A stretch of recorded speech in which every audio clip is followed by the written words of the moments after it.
Assalamualaikum warahmatullahi wabarakatuh.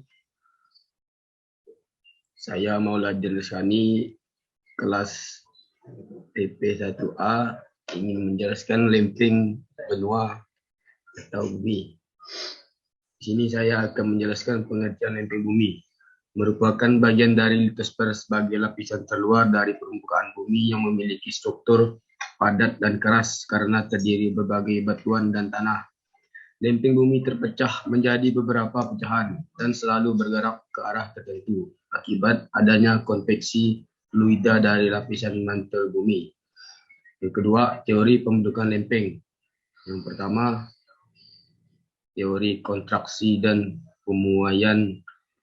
Yang kedua, teori dua benua dan Laurasia. Yang ketiga, teori pengapungan dua benua. Yang keempat, teori konveksi. Dan kelima, teori lempeng tektonik. Selanjutnya, pergerakan lempeng bumi terbagi menjadi tiga, yaitu satu, gerakan divergen, gerakan saling menjauh. Yang kedua, gerakan konvergen, saling mendekat sehingga menimbulkan tumbukan. Dan ketiga, bergerak sesar mendatar, saling bergesekan dalam posisi yang sama, datar dan sejajar dengan berlawanan arah. Yang selanjutnya, Wegener merumuskan teori bahwa dataran benua di bumi sesungguhnya terapung serta bergerak di atas massa yang relatif lembek. Teori ini juga menyimpulkan bahwa kerak bumi tidak bersifat permanen, melainkan senantiasa bergerak secara mengapung. Ada 7 lempeng tektonik yang paling utama di dunia ini adalah 1 lempeng benua Afrika, 2 lempeng benua Antartika, 3 lempeng benua Australia, 4 lempeng benua Eurasia, 5 lempeng benua Amerika Utara, 6 lempeng benua Amerika Selatan, 7 lempeng Samudra Pasifik. Selanjutnya, Wegener merupakan karya Swiss untuk mendukung hipotesis pergerakan benua sendiri dan menganggap Gondwana sebagai bagian selatan Pangea. Dia juga berpendapat bahwa fosil-fosil tanaman dan hewan muncul di kedua benua ini, dan bahwa ketika mereka masih hidup, organisme ini tidak mungkin melintasi lebar Atlantik Selatan yang saat ini memisahkan kedua benua. Dia juga percaya bahwa Pangea telah hampir sepanjang sejarah bumi. Wegener mengandalkan karya ahli geologi Australia Edward Swiss yang meskipun ia adalah pendukung besar keberadaan benua-benua yang tenggelam. Pendukung besar keberadaan benua yang tenggelam pertama kali menggambarkan konsep Gondwana, sebuah super benua yang bertahan dari 600 hingga 180 juta tahun yang lalu. Terdiri dari masa kini Afrika, Amerika Selatan, Australia, India, dan Antartika.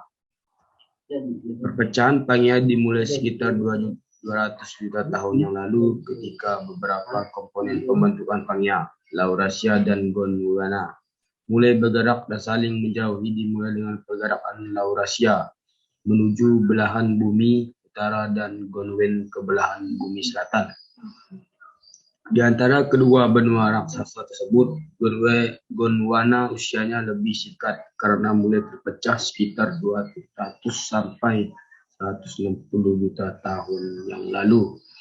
Laurasia mulai terpecah sehingga 200 hingga 100 tahun yang lalu. Lebih lanjutnya, Pangea mulai pecah sekitar 200 juta tahun yang lalu. Pergerakan lempeng tektonik bumi konveksi mantel yang disebabkan oleh lepasnya panas dari interior bumi. Di daerah di mana Pangea mulai terpecah, lautan baru terbentuk ketika Pantalasa bergegas ke arah daerah yang baru dibuka. Lautan baru pertama adalah Atlantika Tengah dan Selatan, sekitar 180 juta tahun yang lalu. Samudra Atlantika Tengah terbentuk antara Amerika Utara dan Afrika Barat Laut, sekitar 140 tahun juta yang lalu. Atlantik Tengah terbentuk ketika apa yang sekarang Amerika Selatan terpisah dari pantai barat Afrika Selatan. Samudra Hindia adalah yang berikutnya terbentuk ketika India terpisah dari Antartika dan Australia dan sekitar 80 juta tahun yang lalu Amerika dan Eropah. Sekian dari hasil presentasi saya. Wabillahi taufiq wal hidayah. Wassalamualaikum warahmatullahi wabarakatuh.